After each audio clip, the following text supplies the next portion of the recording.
अपने काले रंग की एसयूवी गाड़ियों के पीछे सीट पर बैठी अनुपमा अपनी सोसाइटी के अंदर जा रही थी। ये भी बेटा शीशे ऊपर कर लो। इस सोसाइटी में हमारे क्लास के कोई लोग है ही नहीं। सुबह सुबह उनका चेहरा देखकर मैं नहीं चाहती मेरे साथ तुम्हारे भी ग्रह गोचर खराब हो जाए। कितनी अच्छी सोसाइटी तो है बुआ आपकी। मुझे नहीं लगता यहाँ नीचे क्लास के लोगों को रहने को भी मिलता होगा। आखिरकार इन घरों को तो देखिए, घर नहीं है, बंगलो है बंगलो, सारे के सारे एक जैसे। और सभी बंगलों के बाहर इतनी अच्छी स्पेस में जमीन भी दे रखी है। मानना पड़ेगा बुआ जी, स्वर्ग में रहते हो आप, स्वर्ग में। गाड़ी सोसाइटी के बीचों बीच पहुंचकर रुक जाती है। मिसेस गौतम, जिसका डर था वही हुआ। तुम्हें गाड़ी रोकने की क्या जरूरत थी मजनू? जो रास्ते में आ रहा है उसका फॉल्ट है, वो हटती ना। अब सीधा गाड़ी हमारे घर के कंपाउंड के अंदर ही रुकनी चाहिए। आने वाले अक्सर भागते ही हैं। अनुपमा अपनी भतीजी के साथ अपने घर पहुंचती है। अरे आज साथ में कौन आया भाभी? आप तो अपनी भतीजी को लेने गई थी ना? मैं ही हूँ आपकी भाभी की प्यारी भांजी, अनुपमा शर्मा की इकलौती भांजी निवी शर्मा। 22 साल हो गए पर कभी बुआ जी के घर आने का मौका ही नहीं मिला। एक्चुअली मैं ही हमेशा बिजी रही और शादी की काफी देर बाद पापा मम्मी को मैं हुई ना, इसलिए मुझे लेकर थोड़े प्रोटेक्टिव है। आपका नाम अनुपमा है भाभी, मुझे तो लगा पेड़ की चुड़ैल है। मेरा मतलब भैया कहते हैं पेड़ की चुड़ैल। सॉरी। कोई बात नहीं, कोई बात नहीं बुआ जी, सभी पतियों का यही चलता है। फूफा जी आपको चुड़ैल कहते हैं तो आपको भी उनको राक्षस कह देना चाहिए। वैसे भाभी कहाँ है, भैया कहाँ है? तभी आंखों पर चश्मा पहने, हाथों में मोटा सा किताब लिए वैभवी सीढ़ियों से नीचे आती है। अरे निवी तुम OMG, अच्छा हुआ तुम आ गई। अब शायद मम्मी जी का मूड सही हो। मेरा मतलब है कि बहुत सुना है तुम्हारे बारे में। अच्छा तुम मुझे ये बता सकती हो कि कॉकरोच के इतने पैर क्यों होते हैं? This is so fun. यहाँ तो सब अजीब है। भाभी वैसे मुझे कैसे पता होगा कॉकरोच के इतने सारे पैर क्यों होते हैं? मैंने कोई मेडिकल साइंस या एग्रीकल्चर के बारे में थोड़ी ना पढ़ाई की है। एग्रीकल्चर? नहीं, एग्रीकल्चर का नाम मेरे सामने मत लो। ठीक है, हो गया, मैं समझ गई। I search. घर के लड़कों को जैसे ही पता चलता है उनकी ममेरी बहन आई हुई है, दोनों के दोनों शाम की चाय के वक्त घर पहुंच जाते हैं।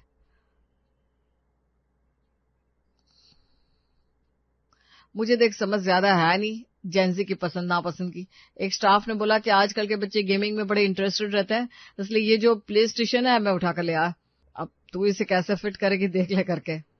OMG, थैंक यू भैया, ये तो बड़ा सरप्राइज दे दिया आपने मुझे। Play station, wow. और आप क्या लाया हो सुमित भैया? सुमित नेवी की बात पर कोई प्रतिक्रिया नहीं देता और किचन में जाकर चाय का कप उठाकर सीधा अपने कमरे में चला जाता है। रात को खाने के टेबल पर। अरे फुलवा, फिर से वही सीताफल की सब्जी। कुछ अलग नहीं बन सकता क्या इस घर में? सीताफल इस घर की शान है, ये बात आप भूल कर भी मत भूलिएगा इतने सालों से। सीताफल फल ने ही तो हमारे परिवार के आन बान और शान को बचा कर रखा है, और आप सीताफल की सब्जी खाने से मना कर रहे हैं। भाभी बिल्कुल ठीक कह रही है भैया, हमारी जमीन पर सीताफल के इतने सारे पेड़ है, अगर उनके टंग रहे सीताफल को हम ही नहीं तोड़ेंगे तो कौन तोड़ेगा? अभी सीताफल की सब्जी खा लीजिए, कल सुबह में कस्टर्ड बना देगी, इससे ज्यादा मेरे से उम्मीद मत रखिए। हे भगवान, सीताफल का नाम हर बार इस घर में उठ क्यों जाता है? ये धरती फट जाए और उसमें मैं समा जाऊं। वैभवी अपनी खाने की प्लेट से नजर ऊपर कर ही नहीं रही थी, मानो वो अपनी नजरें चुरा रही हो। अब जब तक बेस्ट सीताफल उगाने के कंपटीशन में हमारा परिवार फिर से विजयी नहीं हो जाता, तब तक इस घर में सीताफल ही बनते रहेंगे। याद है मुझे वो दिन, जिस दिन मैं इस घर में आई थी और उसी साल सोसाइटी में सीताफल लगाने के कॉन्टेस्ट में जीत गई थी। आखिर ये हमारे पुरखों से चली आ रही परंपरा थी, पर वैभवी ने हमारी इज्जत खाक कर दी। आज की पढ़ी लिखी है, खुद को इंटेलिजेंट बताती है, पर ये सीताफल पूरे साल लगाकर भी उगा नहीं पाई। क्या फायदा इतनी पढ़ाई का? अगर ये आप सब किसी कोड लैंग्वेज में बात कर रहे हैं तो मैं कुछ नहीं पूछूंगी, पर अगर कोई ऐसी बात है जो मैं जान सकती हूँ तो मैं जानना चाहूंगी। ये तब से सीताफल क्या हो रहा है टेबल पर बुआ जी? सभी के दुखों का और सुखों का कारण। रात को खाने के बाद नेवी के दोनों भाई और भाभी उसके साथ बैठकर उसे इस सीताफल की दास्तान सुनाने लगते हैं। मैं कुछ 24 साल की लड़की थी। अब मुझे तो अपने फाइनल पेपर्स पर फोकस करना था। उसके अलावा मेरे दिमाग में ये था कि हनीमून पर कहाँ जाऊंगी, फिर ससुराल को थोड़ा समझना है, पर मुझे ये नहीं पता था कि यहाँ आकर मेरे को कुछ और ही देखना पड़ेगा। पहले तो सब कुछ ठीक चल रहा था, हमारे घर के पीछे सीताफल के पेड़ भी थे, पर मैंने कभी ध्यान नहीं दिया। पर शादी के 6 महीने बाद सोसाइटी में अनाउंसमेंट हुई फलों को उगाने की कॉन्टेस्ट की, जिसके बारे में मुझे जरा भी पता नहीं था। ये हमारी सोसाइटी में सालों से चलता आ रहा कॉन्टेस्ट है और सिर्फ हमारी फैमिली नहीं, पूरे सोसाइटी के सभी घर वाले इस कॉन्टेस्ट में पार्ट लेते हैं और ये काइंड ऑफ मैंडेटरी है। और पिछले 80 सालों से हमारे घर की बहुओं ने इस कॉन्टेस्ट को जीता है और बेस्ट क्वालिटी के सीताफल को प्रोड्यूस किया है। पर वैभव इसमें फेल होगी और जो सीताफल बनाने में फेल हो जाता है उसे अपने घर में सारी सब्जी सीताफल से ही बनानी पड़ती है। अब जब तक सुमित की वाइफ आकर वापस से कॉन्टेस्ट में बेस्ट सीताफल न उगा ले, हमें सीताफल ही खाने को मिलेंगे। और मैं इसलिए परेशान हूँ क्योंकि मुनमुन चाहती है कि इसी महीने मैं उससे शादी कर लूं, नहीं तो उसके घर वाले उसकी शादी कहीं और करवा देंगे। ऐसे में मंदिर या कोर्ट में ही शादी करनी होगी। भैया और आपको मेरा साथ देना होगा। आप और भाभी विटनेस बन जाइएगा, क्योंकि मम्मी को इस बारे में बताया तो मम्मी तो मेरी मुनमुन से शादी होने ही नहीं देगी। वो किसी गांव की लड़की को ढूंढ रही है जो पेड़ पौधे उगाने में माहिर हो या फिर कोई एग्रीकल्चर एक्सपर्ट हो। मुझे मुनमुन से ही शादी करनी है भैया। OMG, दुबई जाने का छोड़कर बुआ जी के साथ आने का मेरा प्लान सच में बेस्ट साबित हुआ। मतलब इतनी इंटरेस्टिंग स्टोरी किसी के घर में हो सकती है। I can't believe it. सीताफल ही उगाओ, सीताफल ही खाओ। ओह माय गॉड, एक विटनेस मैं भी बन जाऊंगी। कर लो शादी, मजा आएगा भैया। और अनुपमा और शंभू से छुपकर पूरा परिवार कोर्ट में पहुंच जाता है और कानूनी कागज पर सिग्नेचर कर मुनमुन और सुमित एक हो जाते हैं। मैं कौन सा किसी का दुश्मन हूँ, मुझे भी बुला लिया होता। सभी फुलवा की ओर देखते हैं। भैया को मैंने बताया था, भैया तो हमारी पार्टी में है ना, सीताफल उगाकर जीत का जो लालच है वो तो सिर्फ भाभी के मन में है। पेड़ की चुड़ैल कहीं की। मेरे अलावा मेरी अनुपमा को कोई चुड़ैल नहीं बोल सकता। शंभू अपने बेटे और बहू को आशीर्वाद देता है और पूरा परिवार पहुंच जाता है अपने घर। और सुमित के साथ किसी और लड़की को देखकर अनुपमा कर देती है हाई वोल्टेज ड्रामा। आज से 6 महीने बाद कंपटीशन है। मैंने तुम्हारे लिए एक अच्छी लड़की पसंद कर ली थी और तुम्हें कौन सी मिली लड़की है? फिर से शहर की लड़की ले आया तू। तेरी भाभी के कारण हम सबके सामने सर झुकाकर चलते हैं। तू क्या चाहता है? फिर से वही हो। वो मिसेस गौतम मुझे देखकर तारे मारती है, मुझे हारा हुआ कहती है। पर वैभवी भाभी को तो आप लेकर आई थी ना मम्मी, क्या हुआ? और कोई भी लड़की ये सोचकर ससुराल नहीं आती कि वहां आकर उसे पेड़ उगाना होगा। तुम शायद भूल रहे हो, अगर हमारे पूर्वजों ने मिलकर इस मुहिम पर काम नहीं किया होता तो पास की जिन जमीनों पर पेड़ उग रहे हैं, हरियाली दिख रही है, वहां हरियाली नहीं दिखती। देखो मुनमुन बेटा, मेरे लिए ये सीताफल के कॉन्टेस्ट में जीतना सबसे ज्यादा जरूरी है। आज से 80 साल पहले जब लोग सीताफल के बारे में भूल गए थे, उस वक्त हमारी पूरी सोसाइटी के लोगों ने कुछ पैसे निकालकर एक बड़ी सी जमीन खरीदी और सभी ने वहां सीताफल के पेड़ लगाए। आगे आने वाली जनरेशन को इस काम में इंटरेस्ट बना रहे, इसलिए ये तरीका निकाला गया कि हर 3 साल में एक कॉन्टेस्ट होगा जिसमें हर नई दुल्हन पार्टिसिपेट करेगी। फिर जीतने वाले को सम्मानित किया जाएगा। उस समय से आज तक हरियाली को ध्यान में रखते हुए हमारा परिवार ही हमेशा जीतता आया है। वो अलग बात है कि तुम्हारी जेठानी के आने के बाद हम हार गए और मुझे हार बर्दाश्त नहीं। ये कहकर अनुपमा अपने कमरे में चली जाती है। तुम टेंशन मत लो, तुम्हें यहाँ किसी कॉन्टेस्ट का हिस्सा बनने की कोई जरूरत नहीं है। तुम मेरी पत्नी हो और मैं तुम्हारा पति, और ये तुम्हारा ससुराल। इससे ज्यादा तुम्हें कुछ सोचने की जरूरत नहीं है। और फिर भी अगर तुम्हें यहाँ पर प्रॉब्लम हो तो हम कहीं और रहने चले जाएंगे। पहले कह रहे थे अपने घर से भाग जाओ, अब कह रहे हो इस घर से भाग जाओ। भागना इज नेवर अ सोल्यूशन। मैं अपने परिवार को भी मनाऊंगी और इस परिवार को भी जिताऊंगी। सीताफल कैसा दिखता है मुझे ये तो नहीं पता, पर जीत तो इस बार हमारी ही होगी। एक हफ्ते बाद मुनमुन मोहल्ले की औरतों के बीच पहुंचती है। सभी आपस में बातें कर रही थी। मैं तो नई हूँ यहाँ, किसी को जानती भी नहीं हूँ आंटी जी। सोच रही थी एक दिन सब नई नई बहुओं को बुलाकर छोटी सी चाय पार्टी रखूं, सही रहेगा ना? हाँ बेटा, ये कर ले, ये सही रहेगा। इसी बहाने फिर से तेरे परिवार से सबका मिलना जुलना तो होगा। आखिरी बार जब 28 साल पहले तेरी सास इस कॉन्टेस्ट में जीती थी ना, तब से इतना अच्छा रिश्ता था हमारे बीच के, पूछ मत। मोहल्ले में सबके घर में बहुएं आती रही और उनके बीच कॉन्टेस्ट होता रहा। फिर तेरी जेठानी आई, तब भी सब कुछ ठीक था।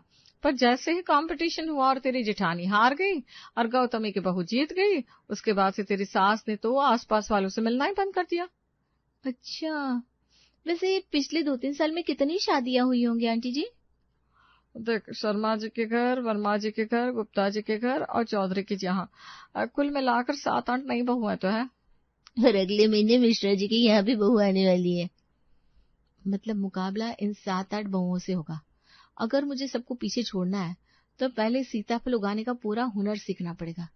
रात के समय मुनमुन अपने लैपटॉप पर लगातार सीताफल की खेती कैसे करे, best soil for custard Apple, सीताफल का पौधा कितने साल में फल देता है, जैसी चीजें सर्च कर रही थी। तभी वैभवी कमरे में आती है।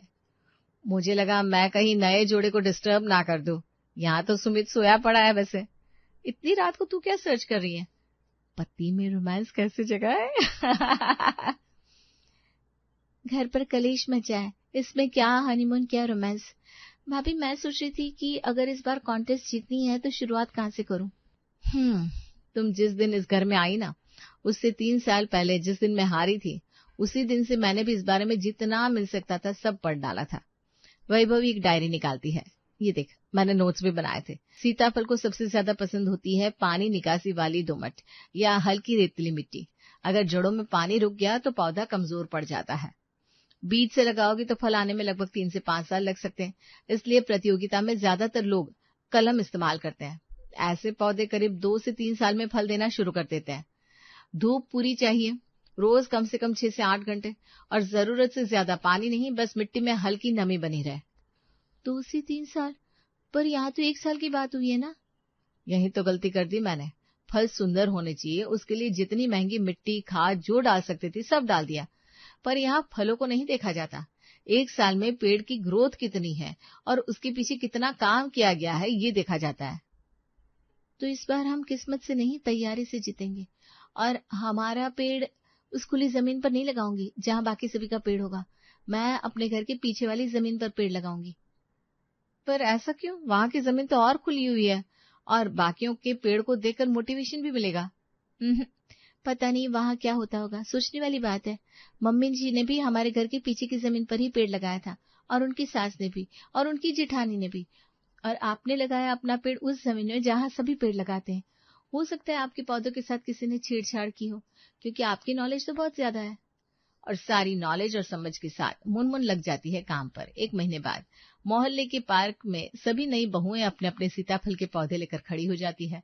सामने प्रतियोगिता की सचिव रजिस्टर लेकर तैयार थी। सभी ध्यान से सुन लीजिए, आज पौधे के साथ साथ नाम रजिस्टर होगा और हर बहू अपने पौधे को सोसाइटी के बीच वाली जमीन पर लाएगी। 1 मिनट, अगर पौधे सभी एक ही जगह पर लगेंगे तो कोई भी जाकर किसी के पौधे के साथ छेड़छाड़ कर सकता है। हमारे मोहल्ले में ऐसा कोई नहीं करता। पिछले 80 साल से यही नियम है और यही नियम रहेगा।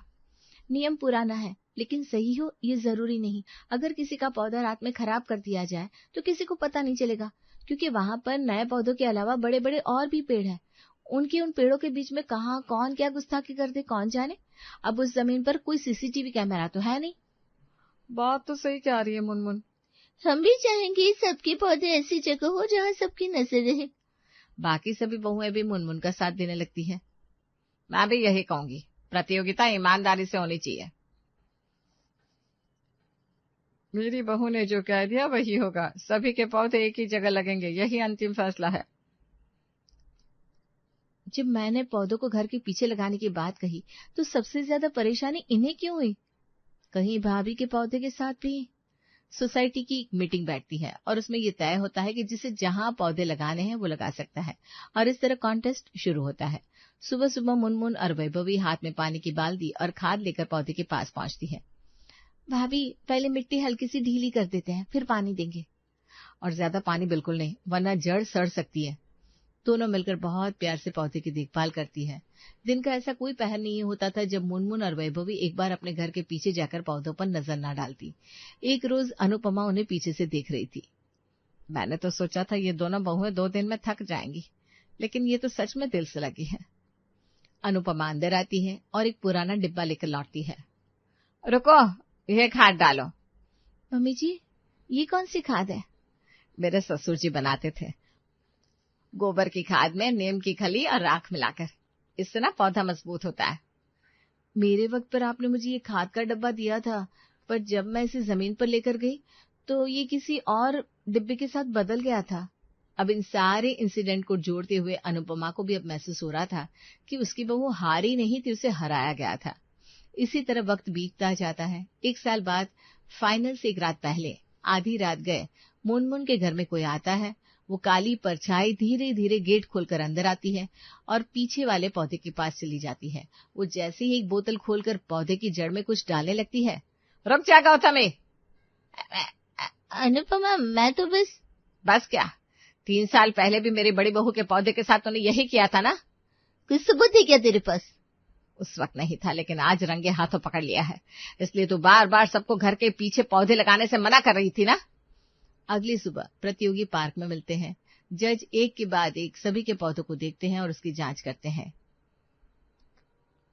इस बार सबसे स्वस्थ पौधा और सबसे बेहतरीन देखभाल जिसने अपने पौधे की है वो है, वैसे तो सभी ने काफी अच्छी कोशिश की, पर इस वर्ष की सीताफल प्रतियोगिता की विजेता है मुनमुन।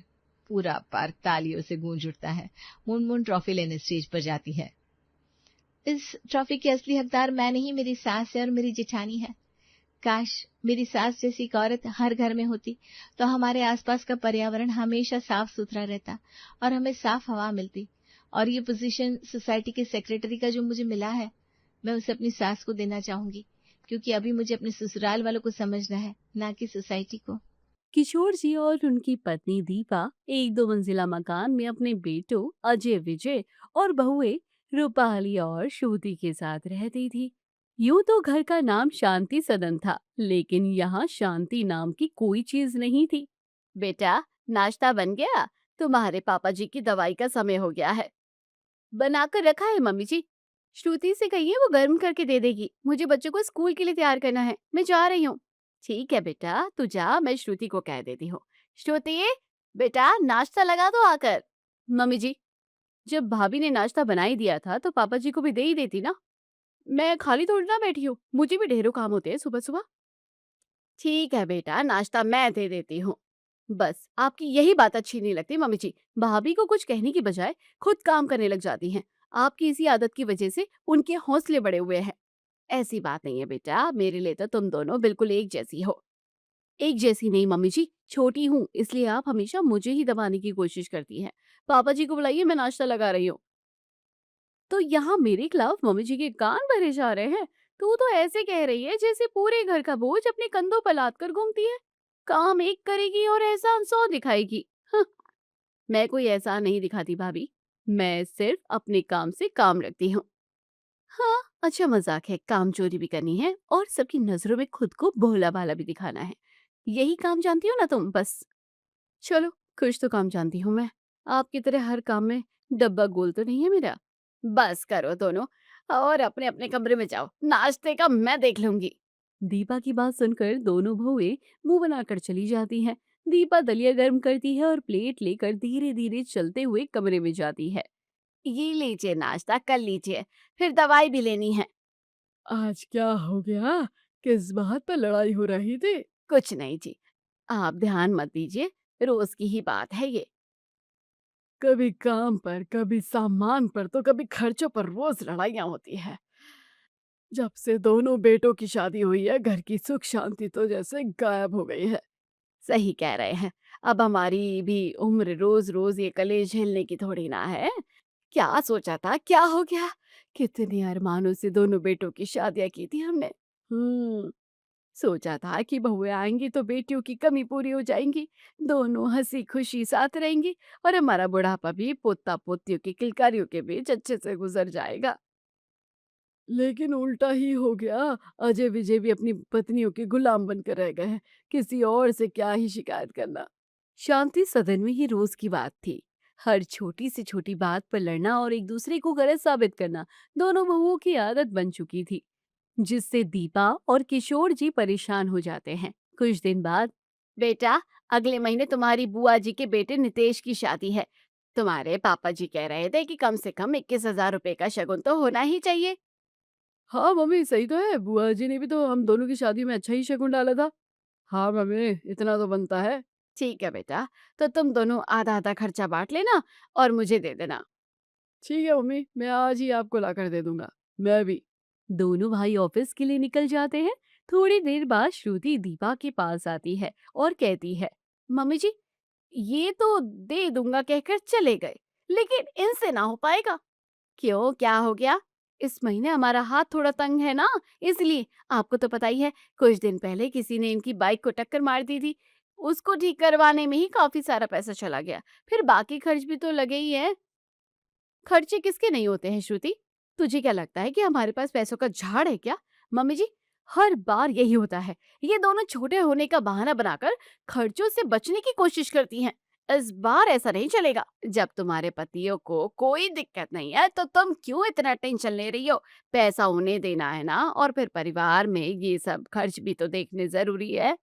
दोनों तमतमाती हुई वहां से चली जाती है और रात को अपने अपने पतियों से शिकायत करते हुए कहती है, सुनिए, जब पापा जी की अच्छी खासी पेंशन आती है तो फिर वो खर्च हमसे क्यों करवाते हैं? पापा जी की पूरी पेंशन मम्मी जी रख लेती है और उसमें से 1 रुपया भी घर में खर्च नहीं होता।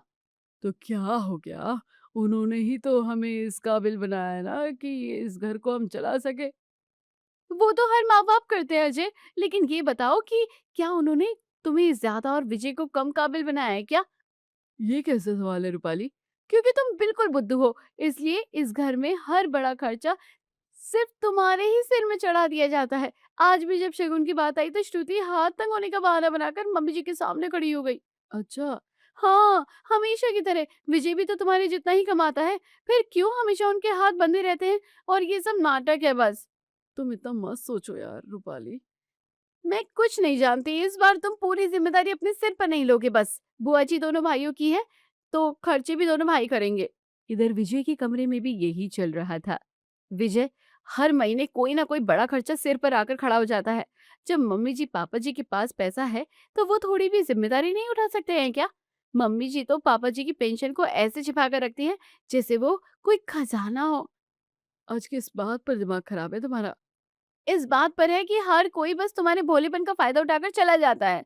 पिछले 2 महीनों से पापा जी की दवाइयाँ और डॉक्टर का खर्च तुम उठा रहे हो, लेकिन भाई साहब ने एक बार भी तुम्हें पूछा नहीं। रुक क्यों गई? आज जब मैंने कहा कि तुम्हारा हाथ तंग है तो भाभी मुझे ही सुनाने लगी। जब वो हमें नहीं समझती तो तुम हमेशा क्यों बड़प्पन दिखाते रहते हो? रूपाली और श्रुति अपने पतियों के कानों में कोई ना कोई बात डालती रहती थी। धीरे धीरे दोनों भाइयों के अंदर भी एक दूसरे के लिए दुर्भावना पैदा होने लगी थी। उन्हें भी ये लगने लगता है कि दीपा लालची है और किशोर जी का पैसा दबा कर रखती है। एक दिन छोटी सी बात पर बहस लड़ाई में और लड़ाई महाभारत में बदल जाती है। मम्मी जी, मेरा भाई आ रहा है अमेरिका से, मैं कुछ दिनों के लिए मायके जा रही हूँ। भाभी, ये अच्छा है आपका कि जब मन किया बैग उठाया और मायके चल दी। हर महीने मम्मी जी पापा जी की रसोई और पूरे घर की जिम्मेदारी मुझ पर थोप कर निकल जाती हो। 2 महीने पहले जब तुम 20 दिन के लिए मायके गई थी तब मैंने ही घर संभाला था या नहीं? तब तो कोई रोना नहीं रोया था। मम्मी जी, कुछ तो बोलिए। जब भी आपकी लाडली बहू की बात आती है आपको साफ सूंघ जाता है। मम्मी को क्यों बीच में ला रही हो भाभी? और श्रुति ऐसा कोई काम नहीं करती कि उसे कुछ कहा जाए। तो तू भी क्यों बीच में बोल रहा है? रूपाली सब संभाल कर ही मायके जाती है, उसे आराम की जरूरत नहीं है क्या? चारों काफी देर तक लड़ते रहते हैं और मायके जाने की बात को लेकर शुरू हुआ उनका झगड़ा इतना बड़ा हो जाता है कि दोनों भाई और उनकी पत्नियां अलग होने की बात करने लगती है। मम्मी जी पापा जी, अब बस बहुत हो गया, हम और साथ में नहीं रह सकते। हाँ मम्मी जी, आप बंटवारा कर दीजिए, ऐसे लड़ते झगड़ते साथ में रहना मुश्किल हो रहा है। तुम दोनों भाई भी यही चाहते हो? हाँ मम्मी, मैं भी यही चाहता हूँ। मैं भी। ठीक है, दोनों भाई भी यही चाहते हैं तो फिर बंटवारा कर ही लेते हैं। तुम्हारे पापा जी की भी तबीयत ठीक नहीं रहती, रोज रोज के झगड़ों से हमें भी तकलीफ होती है। मैं अभी आई। कुछ देर बाद दीपा अपने हाथ में पैसे और गहनों का डिब्बा लेकर बाहर आती है। हमारे पास जो कुछ भी है सब यही है, दोनों भाइयों में हम बराबर बांट देंगे, ना किसी को 1 रुपया कम और ना 1 रुपया किसी को ज्यादा मिलेगा। हाँ मम्मी जी, तुम दोनों को सब देखकर हमारे पास कुछ नहीं बचेगा, इसलिए हम दोनों की जिम्मेदारी तुम दोनों को ही बराबर उठानी पड़ेगी। मम्मी जी, ये भी कोई कहने वाली बात है? आपकी जिम्मेदारी तो हम दोनों की है ना। हमारे पास ये घर ही है, कल वकील आएंगे तो इस घर के 2 हिस्से हो जाएंगे, जिसे जो मंजिल चाहिए वो ले लो। हमारी अब ज्यादा आवश्यकताएं नहीं है, हम दोनों बारी बारी से दोनों के यहाँ आते रहेंगे और खाना खाएंगे। दीपा के पास 10 लाख रुपए हैं। वो अपने सारे गहने बराबर बांट देती है और दोनों भाइयों को रुपए दे देती है। रूपाली, श्रुति, तुम दोनों की शादी में मैंने तुम्हें गहने चढ़ा दिए थे, ये सब मेरे गहने हैं। तुम दोनों इन्हें भी बांट लो। और अजय विजय, ये 10 लाख रुपए जमा थे, तुम दोनों 5-5 लाख रुपए ले लो। अब हमारे हाथ तो बिल्कुल खाली हैं। अब दोनों बहुओं को भी कभी शिकायत नहीं होगी कि मम्मी जी पैसे खर्च नहीं करती। अगले दिन वकील आते हैं और दोनों भाइयों का बंटवारा हो जाता है। जिस घर में कभी ये सब एक साथ रहते थे, वहां अब लकीरें खिंच जाती है। आपके कहे अनुसार घर के 2 हिस्से कर दिए गए हैं। अब कानूनन ऊपर का हिस्सा अजय का और नीचे का हिस्सा विजय का हुआ। दोनों ने भी अपने अपने हिस्से पर दावा पक्का कर लिया है। लेकिन लेकिन क्या बेटा? आंटी, आपको अपने लिए भी कुछ रखना चाहिए था। आजकल ये बहुत ज़रूरी है। बेटा, जो हमारा गांव है ना, वो हमारे बेटों का ही तो है। आज नहीं तो कल उन्हें सौंपना ही था। मैं आपकी बात समझ रही हूँ, लेकिन मुझे मेरे बेटों पर पूरा भरोसा है। वो कभी दुख नहीं देंगे। ठीक है, जैसी आपकी मर्जी। बर्तनों से लेकर घर के फर्नीचर का बंटवारा हो जाता है और दोनों भाई अपनी अपनी मंजिल में रहने चले जाते हैं। दोनों के हिस्से में 2-2 कमरे आए थे। पहले दिन दीपा और किशोर जी विजय के यहाँ रहते हैं। रात को सोते समय, दीपा, मुझे लगता है कि तुमने बंटवारा करने में जल्दीबाजी कर दी है। तुमने अपना सब कुछ उन्हें दे दिया है। आजकल का ज़माना कैसा है, तुम जानते नहीं हो क्या? भगवान जो चाहेंगे वही होगा किशोर जी। वैसे भी बहुओं को मुझसे शिकायत रहती थी कि मैं पैसों की लालची हूँ, हमेशा उनमें भेदभाव करती हूँ। ये सब सुन सुनकर मैं बहुत परेशान हो गई थी। बस यही एक राज था, मुझे समझ में आया। हमें अपने बेटों पर भरोसा रखना चाहिए। हाँ, भगवान करे सब ठीक हो। कुछ दिन बाद सब ठीक रहता है, लेकिन फिर दोनों बहुएं अपने रंग दिखाना शुरू कर देती है। एक दोपहर दीपा और किशोर जी अजय वाले हिस्से में आराम कर रहे होते हैं। रूपाली आकर देखती है। मम्मी जी, मुझे आपसे बात करनी है। कहो बेटा। मम्मी जी, सोनू अपने लिए एक अलग कमरे की जिद कर रहा है, तो आप लोग हमेशा के लिए विजय भैया वाले पोर्शन में ही रहिए ना। ये कमरा सोनू ले लेगा। लेकिन बेटा, मम्मी जी आप खाने की टेंशन मत लीजिए, मैं खाना बना दूंगी आपको। खाना दे दूंगी मतलब? सॉरी मम्मी जी, वो जल्दीबाजी में मुंह से निकल गया। मेरा मतलब ये नहीं था कि आपको खाने में कोई परेशानी नहीं होगी। जब भी मेरी बात होगी, मैं खाना बराबर बना दिया करूंगी। ठीक है बेटा, जो तुम्हें ठीक लगे। मैं श्रुति से कहकर देखती हूँ। शाम को दीपा श्रुति को ये बात बताती है और वो तुनक कर कहती है। ये क्या बात हुई मम्मी जी? माना अभी हमारा कोई बच्चा नहीं है, लेकिन कल को तो होगा ना। आप लोग 1 हफ्ता यहाँ रहते हैं और 1 हफ्ता वहाँ, तो 1 हफ्ते के लिए सोनू एडजस्ट नहीं कर पाता है। बेटा, अब मुझे समझाने की बिल्कुल कोशिश मत करिए मम्मी जी। वैसे अगर आप हमेशा यही रहना चाहते हैं, तो फिर हमेशा भाभी को खाना दोगी।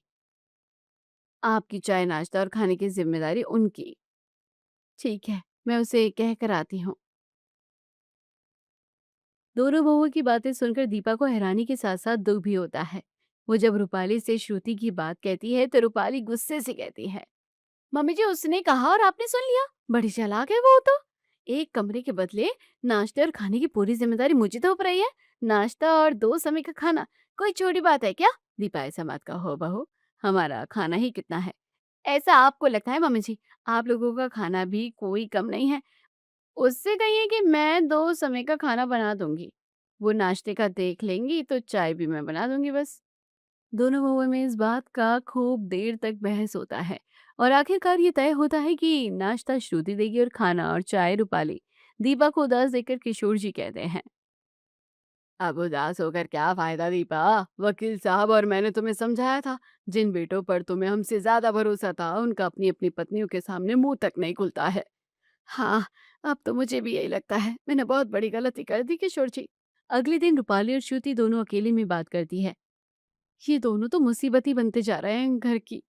बच्चों का करो, घर का करो, फिर इनका भी करो। समय पर खाना ना दो तो भूख के मारे ऐसा चेहरा बनाकर बैठ जाते हैं जैसे बरसों से भूखे हो।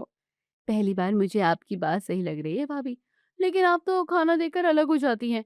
ये दोनों पूरा दिन मेरे सिर पर सवार रहते हैं। छोटा सा तो घर है, उसमें भी जरा भी प्राइवेसी नहीं है। अब जो भी हो, झेलना तो पड़ेगा। अब तो इनके पास हमें देने के लिए कपड़ों के अलावा और कुछ बचा ही नहीं है, फिर भी हमें इनकी नौकरी चाकरी करनी पड़ती है। ऐसा नहीं हो सकता भाभी, ये लोग खुद ही यहाँ से चले जाएं और हमें बदनामी भी न झेलनी पड़े। आजकल तो बड़े बुजुर्गों के लिए अच्छे अच्छे वृद्धाश्रम भी बने हैं। सही कह रही हो। मैं भी आज तेरी बात से पहली बार सहमत हुई हूँ। इन्हें जल्दी इस घर से रवाना करना पड़ेगा, वरना जब बिस्तर पकड़ लेंगे ना तो कौन संभालेगा। अगले ही दिन से दोनों अपने मिशन पर लग जाती है और ना तो सास ससुर को समय पर खाना देती और ना ही देखभाल करती। बेटा, तुम लोग खाने के समय का थोड़ा ध्यान रखा करो, हमें दवाइयाँ लेनी होती है। बस कीजिए मम्मी जी, आप दोनों के खाने का समय का ध्यान मैं रखूं कि अपने घर को देखो, खाना देती हूँ ना आपको वही बहुत है। श्रुति ने तो साफ मना कर दिया था आपको। इसी तरह श्रुति भी इन्हें तंग करती रहती है। बेटा, हमें पलंग की चादर दे दो, 2 हफ्ते हो गए हैं बदली नहीं है। मम्मी जी, अब 1 महीने बाद ही चादर बदलेगी। यहाँ कोई लॉन्ड्री नहीं लगी है बार बार धोने के लिए। हाँ, और अब अपने रोज के कपड़े भी आप हाथ से ही धो लिया कीजिए। बाई पैसे बढ़ाने के लिए कह रही थी। मेरे पास फालतू पैसे नहीं है। दीपा की आंखों में आंसू छलक जाते हैं। उसे बेबस देखकर किशोर जी उनका हाथ अपने हाथ पे लेकर उन्हें तसल्ली देते हैं। अगले दिन रूपाली और श्रुति अपनी बुआ सास को फोन लगाकर कहती है, बुआ जी, पापा जी तो बिल्कुल मम्मी जी के गुलाम हैं बेचारे। मम्मी जी जैसा कहती है बेचारे वही करते हैं। जबरदस्ती बंटवारा कर दिया और हमें बस रहने की जगह देकर बाकी सब हड़प लिया। हमने तो बंटवारा करने के लिए कहा भी नहीं था, लेकिन मम्मी जी का लालच इतना ज्यादा है कि हमें तो अलग ही कर दिया। गहने और पैसे भी अपने पास रख लिए, फूटी कौड़ी भी नहीं दी है हमें। सच में मम्मी जी बहुत तंग करती है हमें। बड़ी लालची है तुम्हारी सास। मेरे बेचारे भाई को भी अपने बस में करके रखा हुआ है चुड़ैल ने। दोनों और भी करीबी रिश्तेदारों को फोन करके यही कहती है। कुछ दिनों से ये सब बातें दीपा को पता चलती हैं और वो दोनों बेटों से कहती है, बेटा, हमने कब बहुओं से बुरा व्यवहार किया, कब उन्हें तंग किया, बल्कि हमने तो हमारा सब कुछ तुम लोगों को सौंप दिया। अपनी पत्नियों को समझाओ बेटा कि हमारी यूं जिंदगी बर्बाद ना करे। अब हम तो पूरा दिन घर के बाहर रहते हैं मम्मी, हमें क्या पता कि हमारे पीठ पीछे घर में क्या चलता है। हमारी पत्नी झूठ क्यों बोलेगी, हो सकता है उन्हें वाकई परेशानी हो। आप लोग भी वहाँ थोड़ा ठीक से रहा कीजिए ना। दीपा को बेटों से थोड़ी उम्मीद थी और वो भी टूट जाती है। अगले दिन, कर ली बेटों से हमारी चुगली, मिल गई तसल्ली। वैसे इतनी मेहनत करके भी कोई फायदा नहीं हुआ मम्मी जी।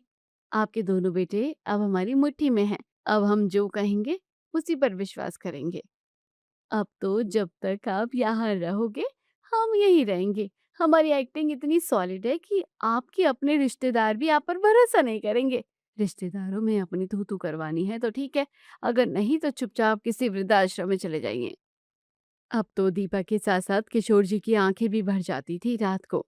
बेटा, तुम लोग नहीं चाहते तो हम यहाँ नहीं रुकेंगे। वैसे तुमने हमारे हाथ में 1 रुपया भी नहीं छोड़ा है। आज 2 बेटों के होते हुए भी हम सड़क पर आ गए हैं। सही है पापा, यूं लड़ते झगड़ते साथ रहने से भी क्या फायदा है। लेकिन आप लोग जाएंगे कहाँ? हाँ, आप जाएंगे कहाँ? कहाँ जाएंगे मतलब? हम तो इनके लिए सब करते हैं, फिर भी इन्हें यहाँ नहीं रहना है तो ये किसी वृद्धाश्रम में जा सकते हैं। ठीक है पापा, मैं कल ही देखता हूँ। तभी दीपा की कड़कती हुई आवाज कमरे में गूंजती है और सब हक्के बक्के रह जाते हैं। रूपाली, श्रुति, वृद्धाश्रम भेजो अपने मम्मी पापा को। मुझे तुमने समझ क्या रखा है? हाँ, ये देखो। दीपा 60 लाख रुपए की एफडी के और शहर के पौष इलाके में बने एक बंगले के पेपर्स दोनों बेटों के मुंह पर फेंक कर कहती है। दोनों बेटों के मुंह पर फेंक कर कहती है, मैं तुम दोनों की शादी में ये तोहफा देना चाहती थी, लेकिन मेरी बुद्धि ने ऐसा करने से रोक दिया। शायद ये भगवान का इशारा था। किशोर जी, मेरे तो ये आप सड़क पर आ जाएंगे, आपने सोचा भी कैसे? दीपा, हाँ किशोर जी, हमारी पुश्तैनी जमीन को बेचकर मिले पैसों की एफडी है। हाँ किशोर जी, ये हमारे पुश्तैनी जमीन को बेचकर मिले गए पैसों की एफडी है और ये हमारी सेविंग और हमारी रिटायरमेंट से पहले पैसों से खरीदा गया घर। और ये हमारी सेविंग और आपकी रिटायरमेंट से मिले पैसों से खरीदा घर। आप बीमार रहते थे इसलिए ये सब व्यवहार मैंने ही किए हैं और आप सबसे छिपा कर रखे थे। ये सब इस पुराने मकान और मेरे थोड़े से गहनों से काफी ज्यादा है। मम्मी, ये आपने हमसे छिपा कर क्यों रखा? बेटा, तुम्हारी बीवियों के रंग ढंग पहले दिन से ही समझ आ गए थे। मैं जानती थी कि ये दोनों इस घर की रीढ़ की हड्डी तोड़कर ही दम लेंगी। तुम दोनों से तो जो थोड़ी बहुत उम्मीद थी वो भी समय के साथ नहीं रही। मम्मी जी, हमें माफ कर दीजिए। माफी? और इस लालची सास से? बेटा, तुम इस पुराने घर में रहो। हम दोनों पति पत्नी अपने पौश घर में बाकी की जिंदगी खुलकर जिएंगे। तुमने अपनी किस्मत पर खुद लात मारी है। अब हम एक व्हील करेंगे कि हमारे मरने के बाद तुम्हें एक फूटी कौड़ी भी ना मिले और हमारा घर किसी वृद्धाश्रम में बदल दिया जाए ताकि जिनके बच्चे तुम लोगों की तरह बेईमान निकले तो वह आकर वहां रह सके। दीपा और किशोर जी सबको हैरान परेशान छोड़कर खुशी से सिर उठाकर हमेशा के लिए अपने नए आशियाने में चले जाते हैं।